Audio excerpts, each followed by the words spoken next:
So welcome back, everybody, to this Carolina Panthers franchise. So last week of the season here, we're just going to end up simming it because last week we had a dominant victory against the Cardinals, and that pretty much, and it did, it clinched up home field advantage throughout. We've already clinched the division. We've won 9 straight, hottest team in football going into the playoffs. And you can see, yeah, we've clinched home field with Dallas at 11-4. They cannot obviously catch up to us with 1 game left.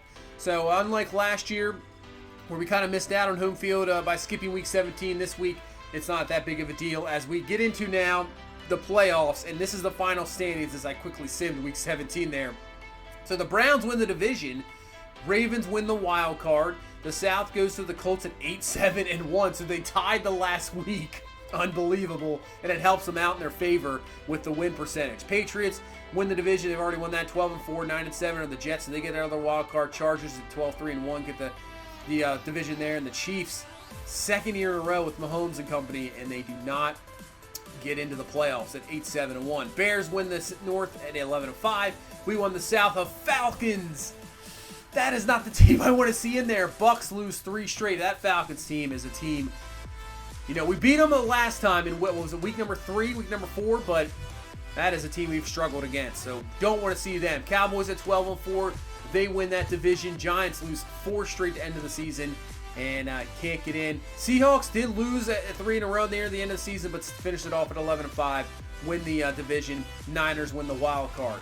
So here's the matchups for the wild card weekend: Ravens, Browns, Niners, Seahawks, Jets, Colts, and Falcons at Bears. So if the Niners win, we will take on the Niners. If the Seahawks win, we take on the winner of the Falcons and Bears. So we'll see what happens here in this wild card matchup. But before that, let's go through the awards and stats. And Mitchell Trubisky wins the MVP. Okay, Phillip Rivers, Watson there. Matt Ryan, I think, had over 40 touchdowns. Interesting. We do win Coach of the Year, so that's good. Chris Gamble gets himself Coach of the Year award. That'll help us out. I would think we get some XP points for that. AFC Awards, Offensive Player of the Year goes to Phillip Rivers. Defensive Player of the Year is going to go to Myles Garrett. Offensive Rookie of the Year, Tua Tagovailoa, and Jacob Eason right there with the Colts and Travis Etienne. So, you know, the Colts have some really good young players. I mean, they were 8-7-1 and win the division, but man, they got a really good running back. They win Defensive Rookie of the Year with Reed. Man, watch out for the Colts. I have to say that. You have to watch out for that team because they could be doing some damage in a division that really isn't that overpowered. So Colts on the up and up for sure. Kareem Hunt, rookie running back of the year. Receiver is going to go to Keenan Allen. You got Edelman there underneath. Shaq Mason's going to win best offensive line. Best defensive line, it goes to Myles Garrett. Linebacker is going to go to Von Miller. DB is going to go to Justin Simmons. And the best kicker is going to go to Gostkowski. As the NFC, Offensive Player of the Year is going to go to Mitchell Trubisky. Obviously won the MVP. Defensive Player of the Year is going to go to Luke Kuechly. There we go. We win Defensive Player of the Year. That is fantastic. Obviously with I think we had 12 or 13 forced fumbles, led the league in tackles, that is for sure. Justin Herbert wins the Offensive Rookie of the Year, obviously quarterback. Ruggs right there at second. It's just tough. With the quarterback, you're not going to really compete. But man, look at all those names. That's some really good young rookies. But Grant Delpit is going to win Defensive Rookie of the Year. Outstanding, beating out Paulson Adebo. So that's exactly what we wanted. We were hoping Isaiah Simmons actually finished 7th, with Lawrence finished 9th. So we're up there. We got some good young defensive players. QB is going to go to Matt Ryan. Running back going to go to Saquon Barkley. Wide receiver is going to go to Julio Jones, but Henry Ruggs was right there at number 2 and DJ Moore at 5. So that's cool to see. Cowboys just sweeping up the offensive line there. We got a couple guys. We got Paredes and Turner, so that's cool. Defensive line goes to Fletcher Cox. Linebacker Kuechly, obviously, for sure.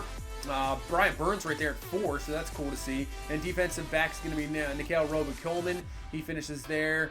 We had 2 guys there with Dexter Jackson, Eric Reed, and actually Delpit. So we got 6, 7, 8 on the voting there. Best kicker is going to go to Graham Gano, only missing 1 kick on the whole year. So there is your awards. As for final stats, Cam, maybe not the greatest season. 3,700, about 3,800 yards, 23 touchdowns, 13 interceptions. You can kind of see maybe a little bit of regression. McCaffrey, just with the injuries. If he didn't have the injuries, he would have been at well over 1,000 yards. That is for sure. I mean, Cam did help out, though, in the run. So he had 615 yards, 7 touchdowns. Scarlett with 535. I thought he performed really well. Him and Gus Edwards looked really good.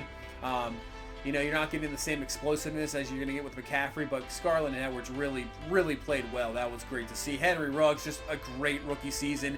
Didn't even expect to take a wide receiver in the draft. And then you see Ruggs sitting there and you're like, why not? You know, those Alabama receivers, the speed. And man, he just took off, and he's turned into one of the best receivers. I mean, statistically, the best receiver on this team. And it's awesome to see, and obviously up in his development as well. You know, he came in as a normal development. We had that game to up his development. We did. So at least he'll be a star development, maybe more. Who knows? That would be great. As Brian Burns ends up the season with 11 sacks. He really took off the final half of the season. So hopefully going into next year and here on out, Brian Burns can be a big-time pass rushing threat and exactly what we need. Luke Kuechly ends up with 5 interceptions. Dante Jackson with 4. Delpit with 3. Shaq Thompson there with 2. But look at this forced fumbles here from Luke Kuechly. I think this is a record. 13 forced fumbles for Luke Kuechly. Absolute monster.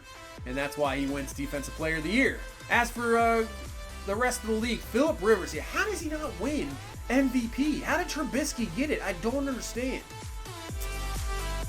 I mean, the Chargers were 12-3-1, one of the best records in football. You got Rivers, who's obviously the vet. He led the league in passing touchdowns. I just don't see how Phillip Rivers did not win the MVP. I mean, Trubisky had a great year, don't get me wrong, but I give it to Rivers on that one, that is for sure. As we go down, look at Jared Goff, 25 and only 2 interceptions, so nice job there by Goff.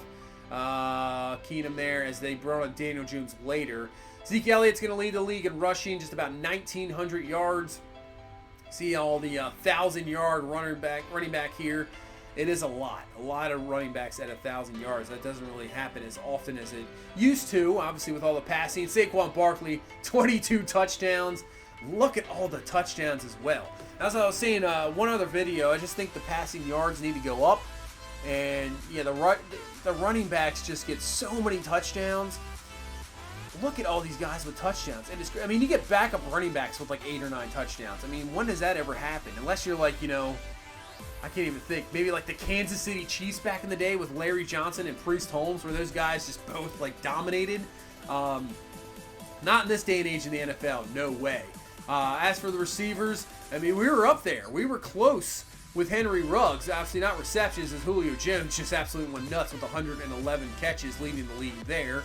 And Calvin Ridley with 89, so the Falcons just, oh man. We'll see what happens in this wild card round. That is not a logo I want to see us playing. You know, I'm confident in every game, but it is just a team for some reason that has had our number, and hopefully we do not want to see him. Edelman and D.D. Westbrook are there with 15 touchdowns a pop to lead the league. Cooper there with 13 and Lockett with 13. Let's see who else we got here. Red Ellison with 11, so taking over that Gronk spot with Brady still there. Matt Collins, Cup with 9. Watkins with 9. And if you saw that was Antonio Brown. Yeah, he's on the Colts. After the whole Antonio Brown fiasco, I probably should have said it in the video. I ended up getting him released from the Raiders. Just put him as a free agent. And obviously he's such a good overall player that the Colts ended up picking him up. So he will probably be a free agent in the offseason. I'm not sure if the Colts will re-sign him. So that's an interesting thing to look in the offseason. Antonio Brown might be there. I mean, you know what, at this time he's going to be, 33 years old here. So we'll see. We'll see what happens. And, I'm not sure what we're going to do in the offseason. Curtis Samuel, do we re-sign him with the step-up of Ruggs? Do we just maybe, rely on maybe Nick Westbrook, who stepped up there in one of the last games? I'm not sure what to do free agency-wise, draft-wise. Maybe up the secondary, but, offensively, I'm not sure at the moment. And it's really concerning that McCaffrey just, this guy in real life doesn't get hurt. His injury rating's really high. It's just a Madden thing, with running backs getting hurt. And it sucks that, our best player pretty much on our team, Christian McCaffrey, both years we've been on this, he's been out for multiple weeks. And we just can't even utilize him. So it's interesting with the running back position. I don't know what to do with that either. I think, McCaffrey's going to stay for sure. We signed him to a deal. He's not going anywhere. But it really is just concerning. I mean, do you go out? I don't even know what's the reason of even going out and getting him a running back in free agency. I mean, I don't know. there's no real reason. You might as well just draft guys that are like 68, 70 overalls. I mean, you saw Jordan Scarlett. But I feel like that's pretty realistic, you know. Usually, I don't always like, you know, the way Madden used to be in the day. You just have speed and, you know, it doesn't matter what overall the guy is. He would perform no matter what, as long as he was fast. But I have to say, with running backs, that's not the case. I mean, you're not going to get, obviously, the same type of consistency and explosion and, you know, great plays that you would get out of a top running back. But I feel like you can fill in running backs. It is the one position. You can kind of just fill in guys from game to game. I mean, you saw with New England for years. They would just bring in guys out of nowhere, and then it would just work out in their favor. And obviously, they found some guys that work out in their system with obviously James White, and I think Sony Michel is an excellent back for sure. But you just find guys here and there. So it's an interesting decision. Obviously, the biggest decision probably I think in the offseason is Cam for sure. Obviously, if we can win a Super Bowl here, there's not going to be much of a discussion.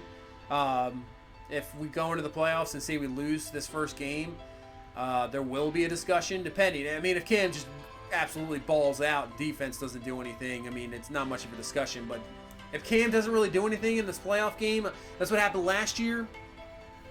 He really struggled in that playoff game. I mean, we signed him to that big deal, I know, but do we make a change?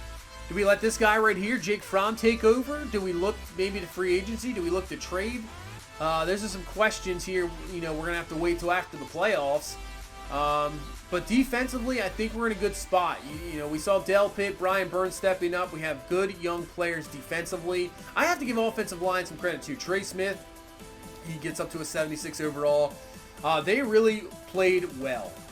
They, you know, not allowed as many sacks as we were used to, especially in Madden. I feel like you play all Madden and he gets sacked maybe 4 to 5 times a game, you're just like, yeah, that's normal.